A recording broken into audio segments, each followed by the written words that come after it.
in our lab. Okay, so before going to nanomaterial, we will go for a general introductions. As you know that here, if you are environmental applications is if you are concerned about the environmental applications, mainly you are going for pollution control. As you know that water pollutions, air pollution, soil pollutions, all we are concerned about the pollution controlling in environment. So mainly we will nowadays we are focusing on water pollutions. We are water as contaminated, so we are having a scarcity of drinking water and reusable waters. So we have to think about how to develop a process to get drinking water or recycled water for various industrial applications. Similarly, if you are going for industries, most of the industries which produce toxic gases, CO2, NOx, SOx, and dioxins, so many gases which produce. So that industries also produce so many wastewaters. So based on the characteristics, we are developing a process that the process which can be able to purify and purify that medium, or it goes to attain a desired level of gases, purified gas, or a desired level of water as drinking water or recycled water. So the main concern in that environmental applications, we will go for a purification side, removing of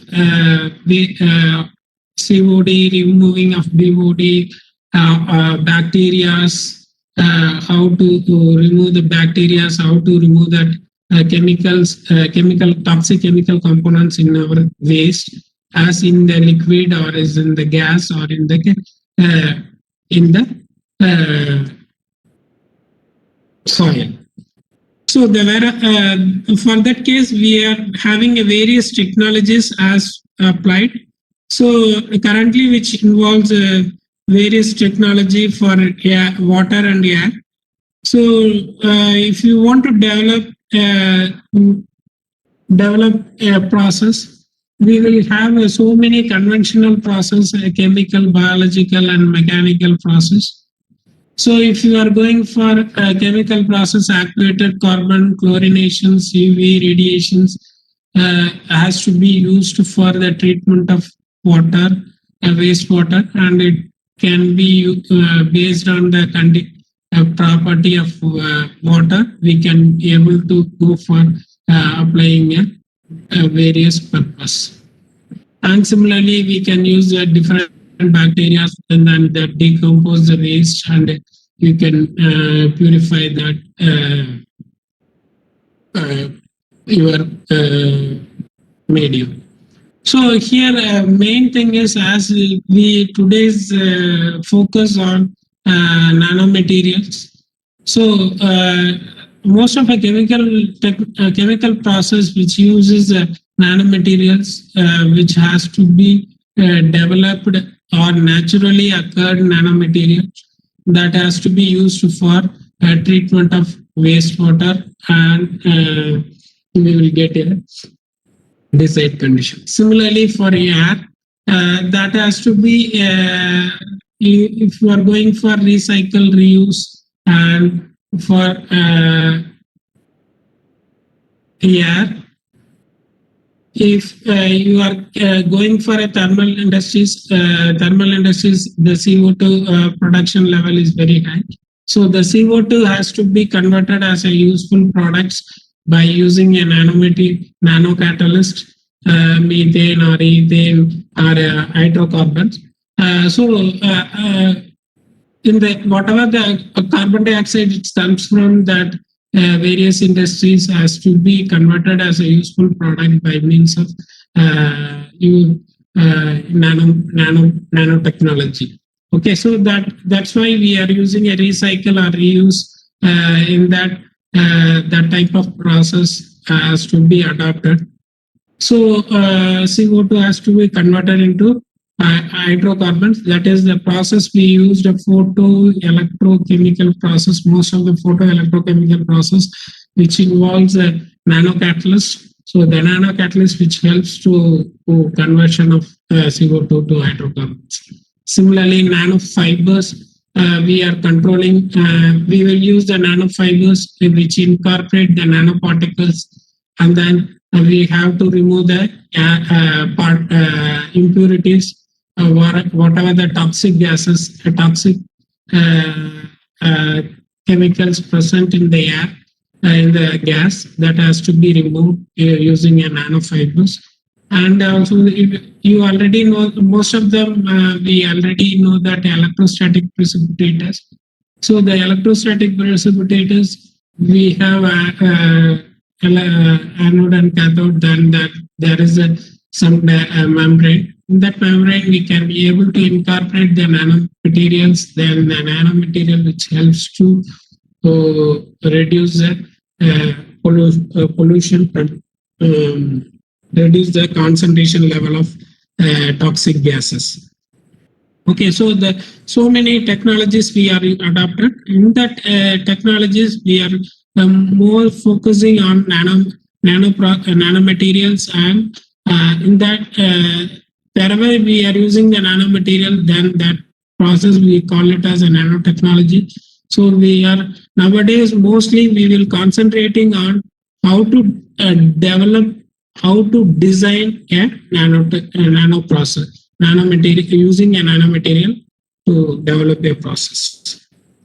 So in this case, we are going for various applications as absorption, membrane process, and photocatalysis, disinfections, microbial control sensors.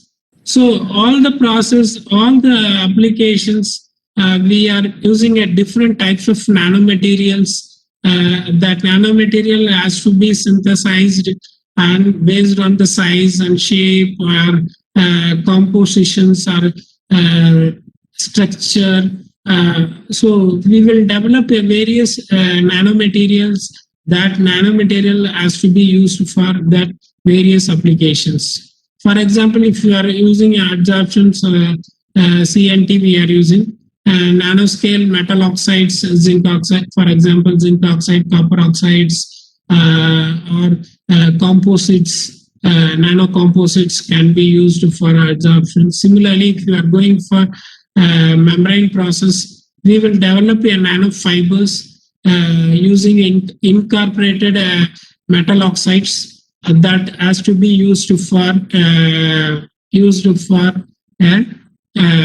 various water purification, gas purifications, all the for that purpose we developed nanofibers and nanozeolites for a specific material.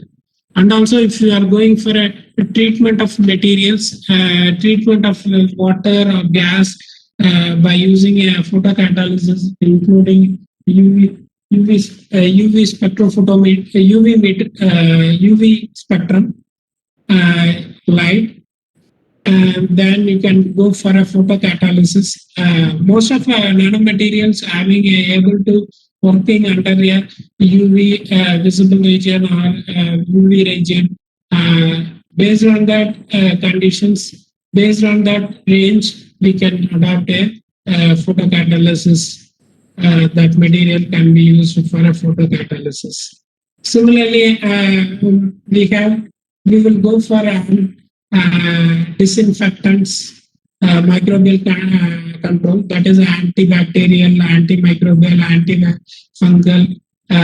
Based on that material, nanomaterial, silver or gold or Fe, zinc, titanium. So many materials we are using for antibacterial, antimicrobial. So many materials having a property of antibacterial, antimicrobial.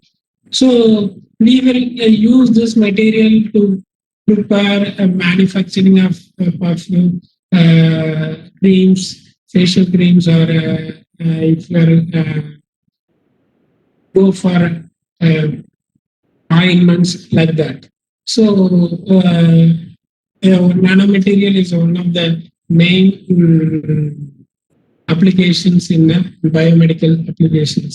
Similarly, sensors and monitoring. So we can able to develop sensors for example, if we are going for a glucose sensing in the blood, we are measuring a sugar level. So glucose sensing has to be developed various sensors by using a various nanomaterials.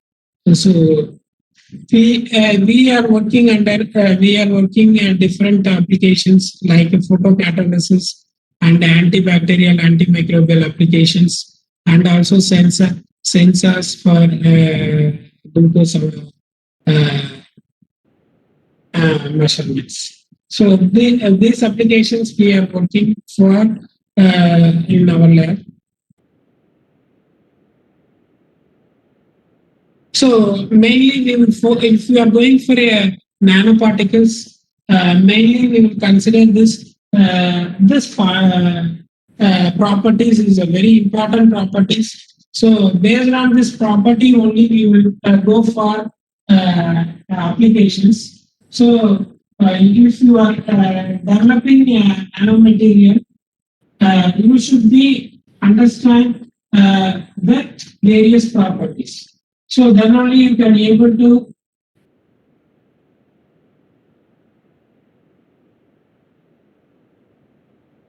then only you can able to adopt that nanomaterial for a proper applications. So the catalytic activity. So as if you are focusing on environmental applications, the main thing, main property you need to consider about a catalytic property. So if you are going for used as a photocatalyst, then that can be used for oxidation of removing of some chemicals, toxic chemicals in your wastewater or gas medium. Then you can consider about the catalytic property. So catalytic, magnetic, optical, antimicrobial, structural property is very important as far as nanomaterial is concerned. If you are synthesize any nanomaterial, if you are producing any nanomaterial, then you have to analyze all the properties. Then only you can be able to go for adapting that material in a proper appropriate applications.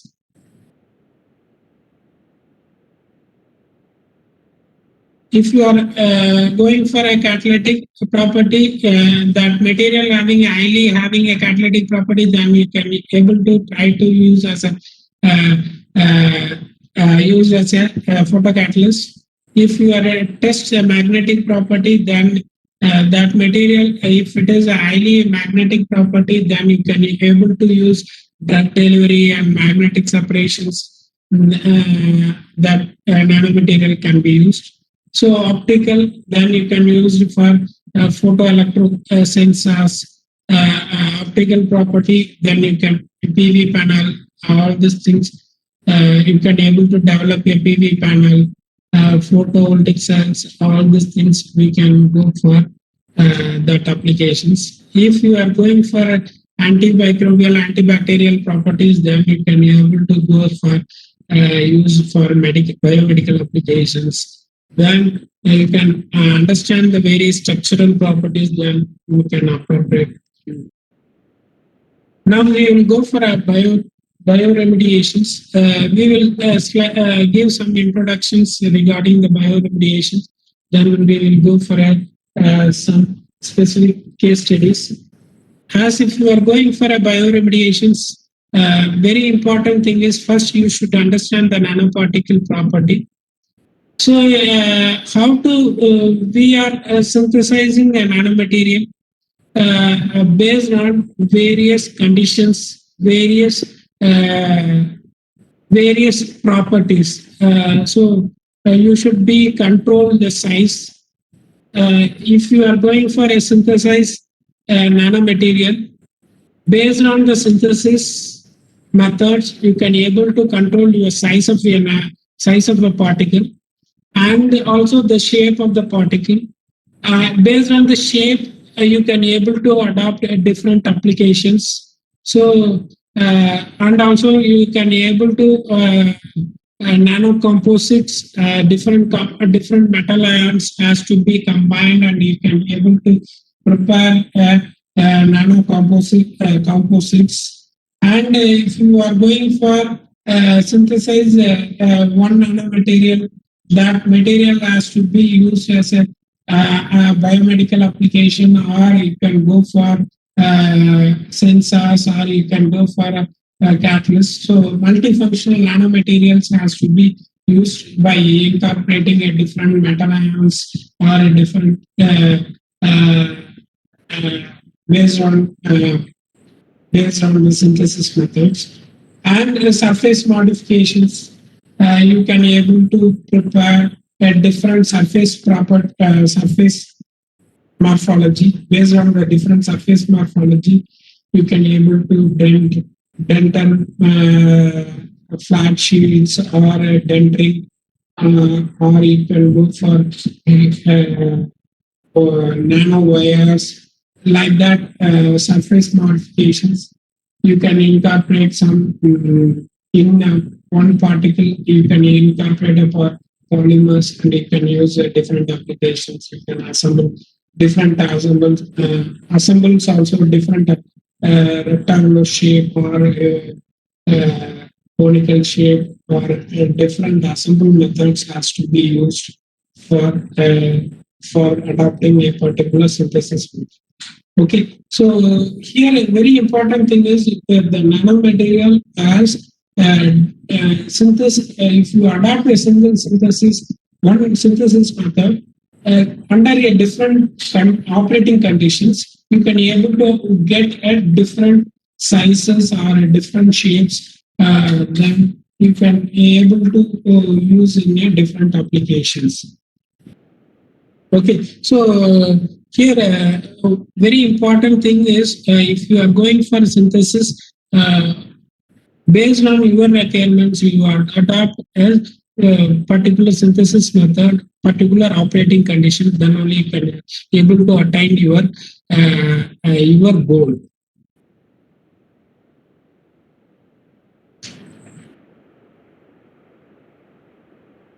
And the classification of nanomaterial. Now as if you are going for, already I told that it is a structural, based on the structure or a shape, we can able to classify that dimensionally, 2 dimension, 3 dimension, and 1 dimensions. So if you are going for a nanoparticle or quantum dots, nano shells, or nano rings, microcapsules, all are comes under all the 3 dimensions, which is having a less than 100 nanometers. So you can able to attain, based on the synthesis method, you can able to attain nanoparticle or quantum dots, all these things. Similarly, 2 dimensions, nanotubes, nanofibers, and nanowires, you can able to synthesize. Similarly, thin sheets, layer or coating sheets also you can able to prepare. So the nanomaterials, as we can able to intentionally we can able to made a nanomaterial, or non-intentionally made a nanomaterial. That everything comes under the naturally in an environment. You are getting a nanoparticle from the environment. So, for example, virus, bacteria, or particles produced during the volcano ash, all are nanomaterials that can also you can able to use as an different applications, biomedical applications, or adsorbent, or like that. So here, during the combustion of your fuels, you can able to produce a nanomaterial. So so that here basically we have made a nanomaterial intentionally, non-intentionally. So you non-intentionally nanomaterials are occur in a natural environment naturally, and you can day-to-day human activities you can able to get some nanomaterial that can also used as a different applications. Intentionally made nanomaterials as we can able to synthesize by a different process. Okay, so that we will see in. So based on the size, we can able to classify nanoscales, nanometer scales. So virus, bacteria, and cancer cells, water molecules. What is the size? How it is a nanoscale? Then what is the advantage of using a nanomaterial? What is the objective if you are going for a nanomaterial? What is the advantage? If you are going for a size, surface area, if you are decreasing the size of any molecule or atoms, then you can able to get a high surface area with a small size. So surface area increases as size decreases. Okay. So basic thing is if you control the size, then you can able to go for various applications.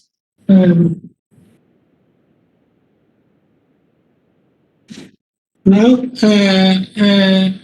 as if you are using a nanomaterial, the reactions has to be faster, and you can able to attain a different whatever the different conditions, you can able to make it as a faster. And size based on the size, the lighter particle weight has to be lighter, and you can use large quantities. You need only a small space for using a nanomaterial, and cheaper based on the synthesis method, adopting synthesis method. Maybe you can able to produce a cheaper cost and more efficient, energy efficient process also, and different properties. Based on the different properties, you can able to use nanomaterial for different applications. So as we already discussed that material, so catalyst, electrical, magnetic, mechanical, optical, biological. So if you are using a catalytic, better catalytic effect, which is having a higher surface volume ratios. So electrical, if you increase the electrical conductivities in the ceramic or magnetic nanocomposites, and increase the electric resistivity for a metal. Similarly, the magnetic properties also has to be very important as far as nanomaterials is.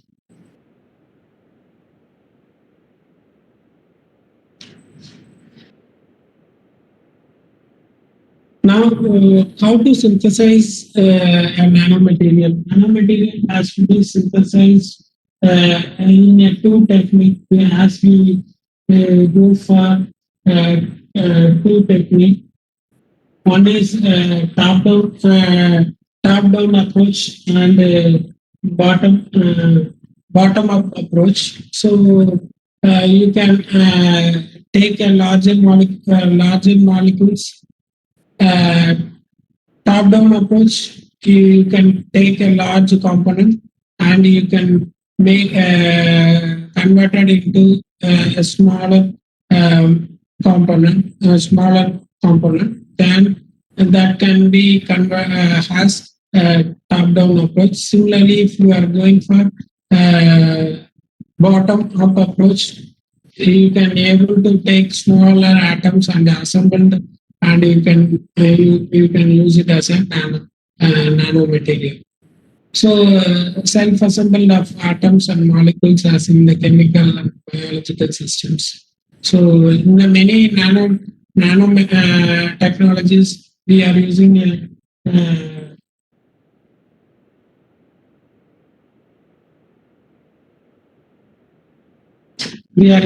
self-assembled systems. We can make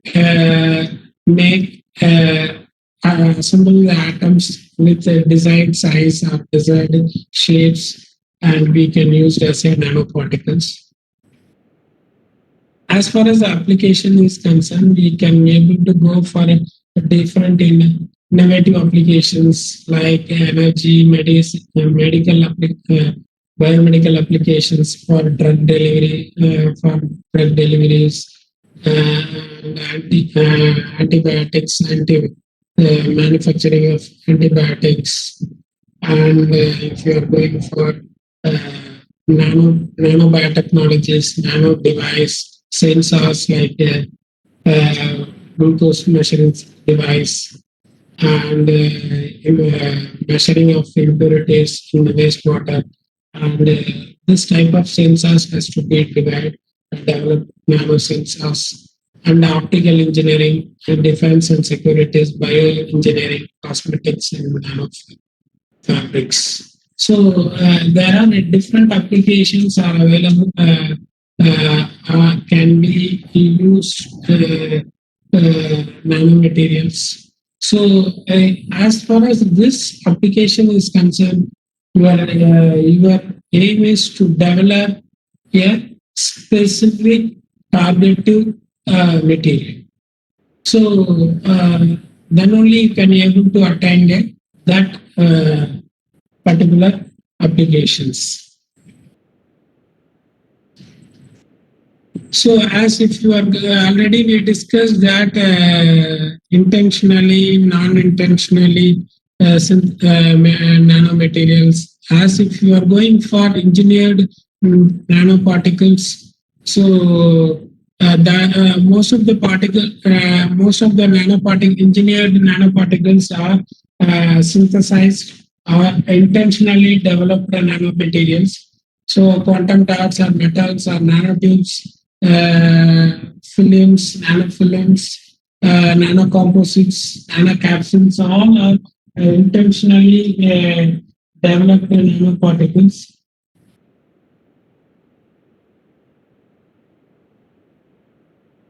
Intentionally developed nanoparticles. Similarly, if you are going for instantly nanoparticle, based on the process, during the process, some of the nanoparticles has to be comes out of that cooking smoke, diesel exhaust, welding fumes. All this has to be generated a nanoparticle. That particle can also has to be used in specific applications. Similarly, for naturally occurring nanoparticles also, we are doing. So, if we are going for a nanoparticle intentionally, we are synthesized. So, nanoparticles as we have synthesized different nanoparticles like zinc oxide, silver, and copper, Fe. So that has to be used for different applications. Different applications we tested photocatalytic, antibacterial, antimicrobial, all the nanoparticles we tested. So we are more focusing on we will more focusing on very cheap material, cheap resources. From the cheap resources, we are making a nanomaterial that can be used for different applications. And we are going for a different synthesis of a different method of synthesis of nanoparticle. So we will have a physical we will have tested a different synthesis method also, physical, chemical, and biological. So, best method, as far as most of the physical methods are top down approach. Most of the physical method are a top down approach. Some of the physical electrospraying also electrospraying as bottom up approach. So we are having a different methods we will use to synthesize uh, nanoparticle for attaining specific goals. So we here based on that method also the property of nanomaterial will vary, and also the main concern about for us if we are going for biomedical applications, the toxicity level of your nanomaterial also we need to test. So mainly we will synthesize most of the material based on biological methods, eco-friendly, mostly biological methods are very eco-friendly methods to synthesize nanomaterial. Um, Synthesize a nanomaterial. So we will focus on biological methods in our research in our lab. Some of the methods, if we are going for glucose sensing or sensors or electrode manufacturing, we are going for a chemical method, chemical methods like hydrothermal synthesis or sol gel synthesis. This chemical vapor deposition methods, which we are using for we will follow for manufacturing of nanoparticles. Okay, basically, if you are going for a role of nanomaterials in the environmental applications, if uh, uh, as we discussed previously, what are the environmental problems, how to control the pollutions. So based on that, we are going for adopting that nanomaterial. So disinfectant and microbial controls and nanofiltrations, nanophytocatalysis, nano absorption. So basically, environmental nanotechnology will focus on all these areas: nanofiltrations, nanophytocatalysis, nano absorptions, disinfections. So nano adsorbent, as if you are synthesize a nano adsorbent, various materials are available for various nanomaterials are available for nano adsorbent as a nano adsorbent. Here we are aerogels, silica nanomaterials, mixed oxide, metal oxides or nano composites can be used as a nano absorbent. If you are used as a metal oxides, then we can go for incorporated in fibers. Then you can synthesize the nanofibers that can be used as a filters or adsorbent, adsorbent for removing of colors or chemical impurities from gases or vacuum mediums. So there are different nanomaterials are available. Similarly, for photocatalysis, you can use titanium dioxide, zinc oxide, or one of the good kind of photocatalysts. We can, if you want to increase the efficiency of your catalytic efficiency, then you can incorporate the different metal ions and different structures. Then by adopting various synthesis techniques, you can be able to synthesize efficient photocatalyst. So use this photocatalyst which generates a free radical. The free radical can be used for degrading your organic compounds. So, as if you are going for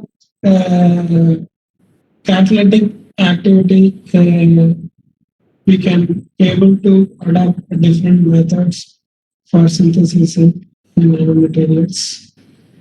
Then the membrane filtrations, as you go for membrane filtrations, you can able to synthesize a nanofibrous membrane. Then that nanofibrous membrane, which incorporates different nanomaterials. So that nanomaterial which helps to filter a biological material, or if you are having removing some metal ions, so you can able to go for nanofibers than simply for using a water purifications, or you can able to remove microorganisms, toxic microorganisms from the wastewater. Similarly, if you are based on atomic molecular weight, based on the molecular weight, molecular size, you can able to remove that gas molecules in the gas mixes. So there are nanofibers has a wide different applications.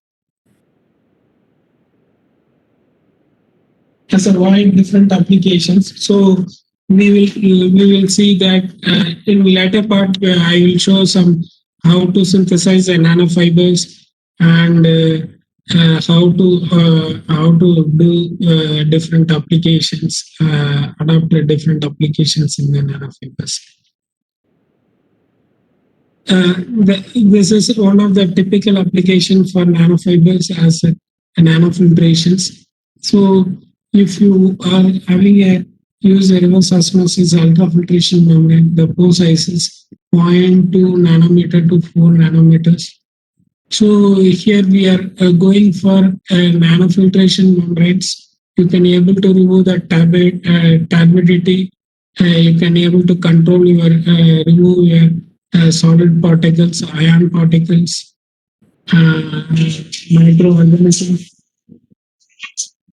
microorganisms, and inorganic ions in your wastewater, and you can purify your water and recycle, or you can able to produce a recycled water also.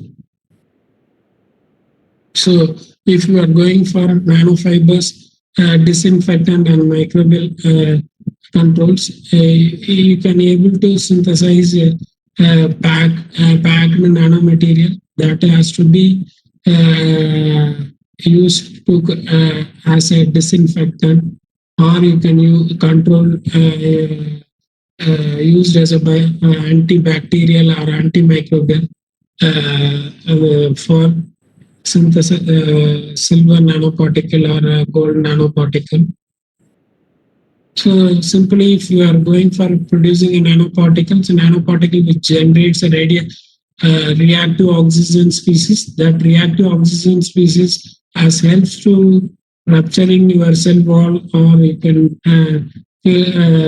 go for degrade, damage your DNA, all these things which is happening in your antibacterial activity.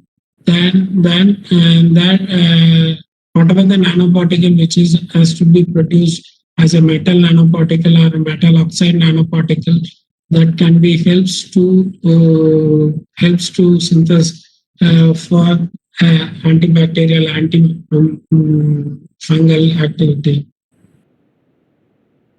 So one of the nanotechnology helps. One of the main application is tissue engineering. So we can able to develop ointments as a band-aid. We are using band-aids. So if you have any nanoparticle which helps to wound healing, which helps to wound healing. Then that particle is incorporated and it make it as a tissue, skin tissues, and then which helps to grow. Uh, Prevent the wound formations.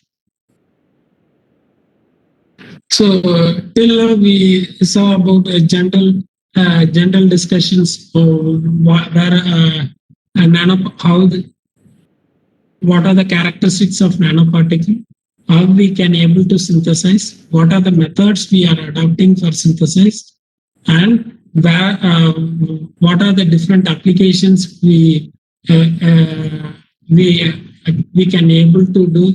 We can able to use a nanoparticle. So as we after that, now we will see about one or two case studies what we did in our lab.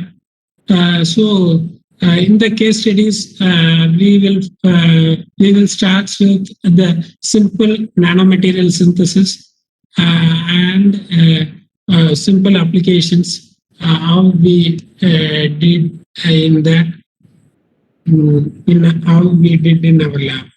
So we will go for a synthesis of silver nanoparticles. As if you are going for synthesis of silver nanoparticle, which is having a wide applications as mainly silver nanoparticles having a very it is costly, so that we are going for this nanoparticle as good applied for uh, biomedical applications. So here, what synthesis of silver nanoparticle we did as already we I discussed that the various type of synthesis, physical and chemical and biological. So if you are going for a biomedical applications, we need to do adopt a adopt synthesis method also should be safer. It should not be a toxic. Whatever the material you prepare, nanomaterial you are preparing, that level toxicity level should be very less. So we adopting that biological method for preparing the nanomaterial. So we will go for use a plant extraction. We will not use any chemicals as a reductant for synthesizing the nanomaterial. We will use a plant extract. That plant extract used for a preparing the nanomaterial. So we prepare the plant extract, and we will study that first, that plant extract, what is that antioxidant activity for that particular plant extract. If that plant extract having a high antioxidant activity, then only you can able to synthesize the efficient nanoparticle. So that we synthesize aqueous extract, and then we tested the DPPH test, and we find that how what is the antioxidant activity. So if it is a very high antioxidant activity, then that can be used for synthesizing the nanomaterial. So here we are using aqueous leaf extract. That aqueous leaf extract reacts with silver nitrate, then you are getting a silver nanoparticles. Okay, so the silver nanoparticle can be used for different applications for antioxidant and antibacterial like that. So here we can. So first preliminary characterizations, if you are synthesize any nanomaterial, so your preliminary characterizations has to be UV spectrophotometer, FTIR, and also XRD. These characterizations are very important to understand what what size of nanomaterial, and what is the crystal nature, and if there is any functional group is attached in your material. All these things you will be studied using a fundamental characterization analytical instruments, UV spectrophotometer, FTIR, and XRD.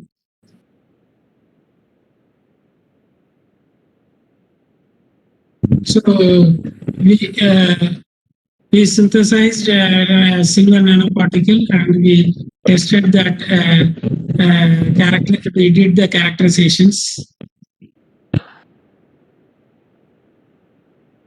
So as you are going for application is concerned, the application is concerned, we did different take a different bacteria, and we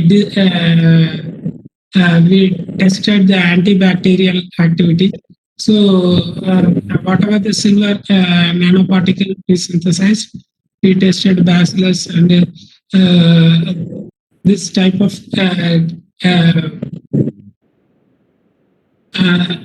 nanoparticles as to be used for testing antibacterial activity by using a disk diffusion method. So this is the very simple techniques.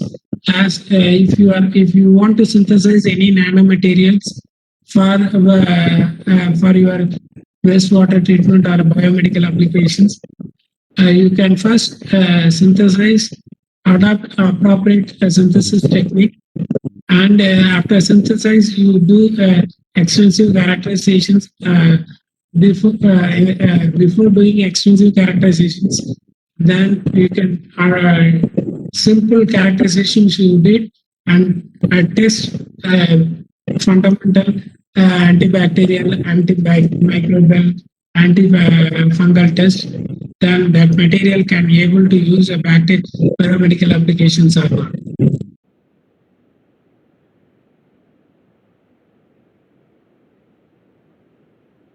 Okay, so now as the other part of our lab research is, we will go for synthesize the fibers, nanofibers, and nanofibers for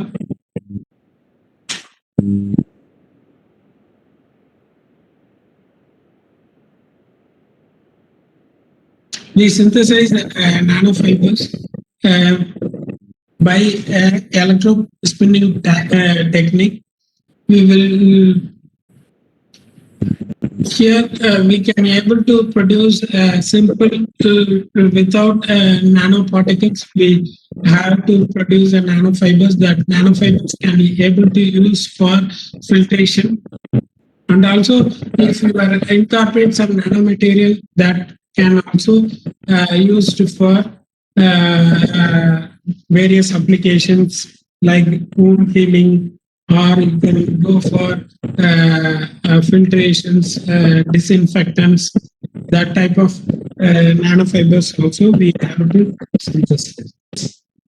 So one of the best technology as used for synthesizing or fabrication of nanofiber is electrospinning. So this instrument also, it's very simple instrument. Anybody can be able to assemble, and you can be able to use for developing nanofibers. So main thing is, if you are working on if you are interested on working on electrospinning for fabrication of nanofibers, you should understand that what are the parameters which affects your fabrication of nanofibers. So as if you are going for electrospinning is concerned, your whatever the applied voltage is very important for fiber formations, and your strength is very important. you will take a polymer solutions, and you will pass the current on a syringe needle, and due to that your polymer are spraying on that surface of collector, and then nanofiber is formed. So that you have to consider the different operating conditions for your synthesizing of nanofibers in the electrospinning. So one is whatever the voltage you are applying, that is very important for fiber formations, and also whatever the polymers you are selecting, that is also very important, and shape of your needle also very important, and also the collectors and syringe distance are also very important. So these are all very important for synthesizing of your nanofibers. So this is a very this is the scheme of nanofiber formations. First, as if you want to interest on preparing the nanofiber, which incorporates a nanoparticle, first you prepare the precursor polymer solution, metal oxide, whatever the metal oxide you adopted, that metal oxide with the polymer solution you will take. Then that has to be loaded in a syringe pump, syringe pump. Then you applied a desired voltage and you will operate under a desired conditions. You will get a nano sheets, a nanofiber. Okay, that nanofiber is incorporated in a nanoparticle incorporated in the nanofiber. So after that, you have to go for a different applications like catalytic applications or absorptions or disinfection, or you can go for tissue engineering. All these applications can be used for this type of nanofibers. Okay, so this is different operating conditions what we studied in our lab. So as we will consider, I already told that the concentration of nanoparticle is very important, and the concentration of polymer is very important. Applied voltage and also the distance between the needle and the collectors. So based on that, we can able to attain a desired nanoparticles. So this is a nanoparticle as incorporated 4% Fe doped ZnO. So this is mixed oxide nanoparticle. So mixed oxide nanoparticle has been synthesized in a synthesized by a biological method. So that nanoparticle has been incorporated in your nanofibers. So here we studied morphology of your nanofiber, and also the size of fibers has to be studied in this characterizations. So we did fundamental characterizations like FTR, XRD, crystal nature. After based on the applications, we will go for calcinations and after calcinations, before calcinations. So we did different. The nanofiber itself, we will prepare a different material before calcination, after calcinations. What are the properties of your nanofibers? That is also we studied. So after fabrication of nanofibers, first we tested photocatalytic degradation of naphthalene. So here we tested that nanofiber. Here This is what we did is we prepared the nanofiber and we did the calcinations and we used for degradation study. So we find degradation efficiency for catalyst with UV light, without UV light, what is the efficiency? So if you use a UV light and after the calcination, the degradation efficiency is around 90%. And also after the degradations, we use a different cycles, same catalyst as used on a number of cycles. So the efficiency has continuously decreased. However, the efficiency decrement has should be less than 5 to 10%. So you can be able to use more than 5 to 6 cycles for a same catalyst. And also we tested that before calcination, we tested the biomedical applications, antibacterial, antimicrobial test. So this is for after incorporating the nanoparticles, you can be able to see this in SEM and TEM. You can be able to see how where the nanoparticles are incorporated, how this is incorporated. You can be able to see. So this is a fundamental characterizations. So based on the applications, you can go for a you can able to do a characterizations here. If you want to use as a membrane, then you need to do hydrophobic hydrophilicity test. So contact angle test you need to study so that contact which you can able to understand that based on the contact angle study, you can able to understand that this can be used as a membrane or not. Similarly, if you are study about BET studies, what is the surface area of your fiber and what is the this can be used as a nano filtration. This can be used for nano filtration or not. Everything based on your applications.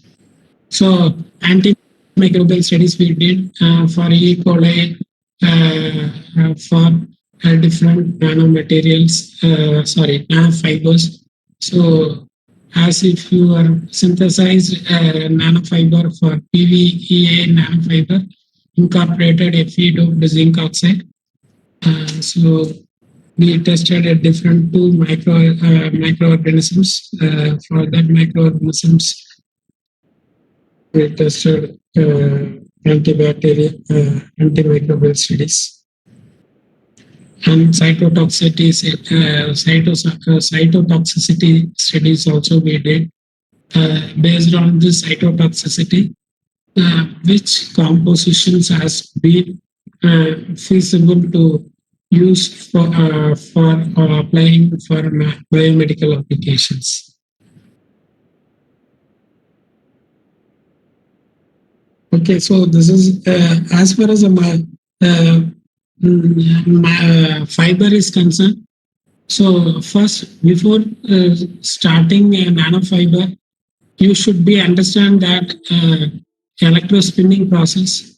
So you should be identify that operating conditions for a particular nanofiber synthesis. So after synthesize the nanofiber, you can go for a appropriate applications.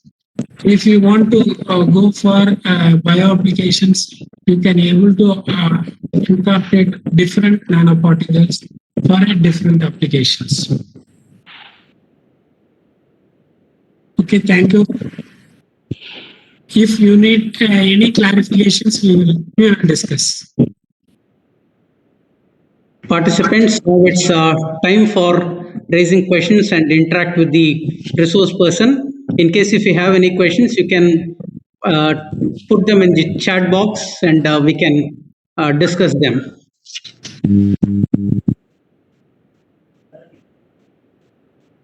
Yeah.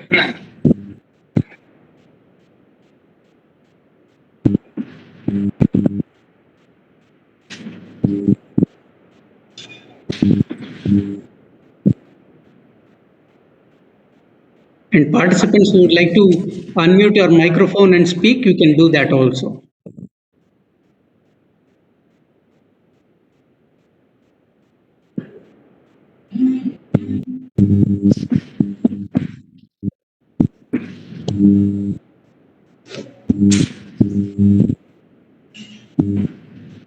Sir, there's a question. Yes. You told about tissue engineering. Can we even develop an organ with that technology? Organ, there is it possible, but it need extensive studies for developing a tissue engineering. We are not focusing on tissue engineering, so just I tell you that is it possible. So we are not specialized in tissue engineering. So we are so many people are using that, developing the organs using that, using a nanomaterials for nanofibers, using nanofibers. Okay, sir.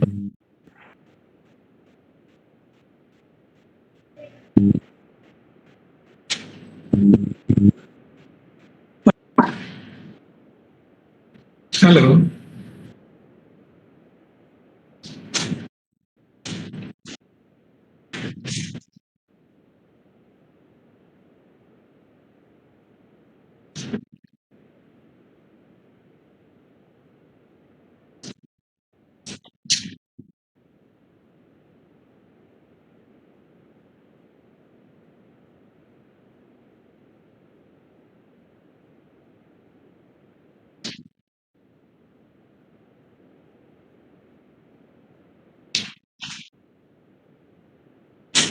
Hello. Any questions?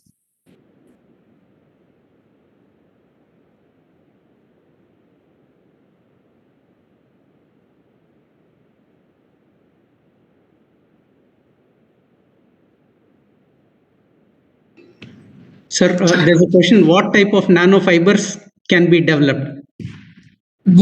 What type of uh, based on that property of whatever polymers you are using. So based on that only you can able to classify your proper type. Okay, so here the nanofibers, as we discussed in the PVA nanofibers, you can use a different polymers, and also you can use a different nanomaterial based on your applications. Okay, so nanofibers, it's basically based on your structure or size of nano tubes. Sir, there's another Okay. question. Can we Yes. use this technology in food preservation? Yeah, 100%, 100%. So whatever aluminum foils we are developing, yes. So the aluminum foils are coated with the preservative nanomaterial for to prevent that bacterial activity in your foods. For food preservation, we are already use so many nanomaterials.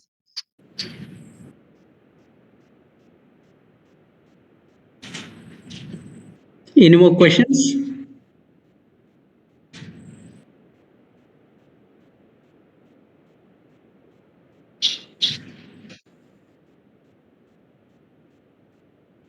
So with this, we will wind up this session. Uh, Sir, we would like to profusely thank you, sir, for sparing your very valuable time and for delivering this informative lecture and for being a part of this program. We once again would like to thank on all the. Sir, there's another question. How Yes. photocatalytic nanomaterial is helpful in water remediation? Yeah, that is a if you have a photocatalyst, that catalyst have produced a hydroxyl radical, free radicals. That free radical which helps to remove your whatever the contaminant is present in your water. So main thing is if you are preparing any nanomaterial, that material having a property of catalytic activity, if there is a catalytic activity, then that material is able to produce a free radical. So then that free radical which helps to degrade, remove your whatever the material impurities present in your water or wastewater. Yes. There's another question. What is your suggestion for evaluating the antibacterial property of a thin layer nanofiber mat formed on an aluminum collector? Yeah, you should be a disk diffusion method you can use for testing your antibacterial, antimicrobial test. So always after collecting that fiber, and then fiber you can take out, and that you cut the fiber in a desired size and use that in a disc which contains a microbial, and you can study that antibacterial, fungal test.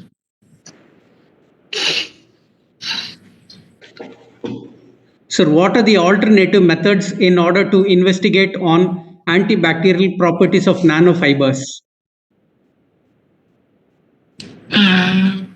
We will do basically that disk diffusion methods we are frequently use. That is very simple method. So we can able to analyze cytotoxicity, all these things we can able to use. That methods are very tedious, expensive, cost expensive. So that very simple method, disk diffusion method is very simple. So if somebody starts a research on working on that, disk diffusion method is very simple. If you are going for cytotoxicity, all these things, then that is that can also you can able to understand that antibacterial, antimicrobial activity, but it is expensive. Sir, can these cure fungal and bacterial diseases, sir? Yeah, if it is antifungal property, that material is having antifungal property, then it is cure. That you have to test it first.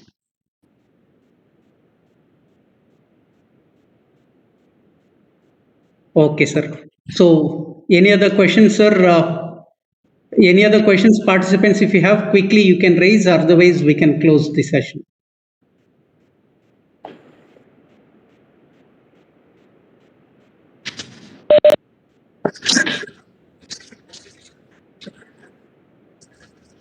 Yes, yes.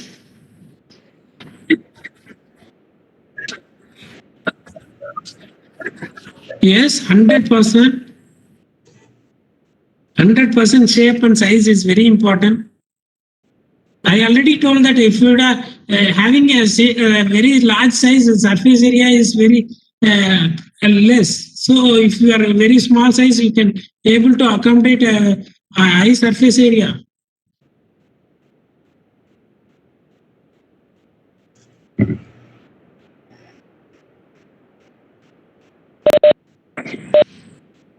So the concentration also it's very important.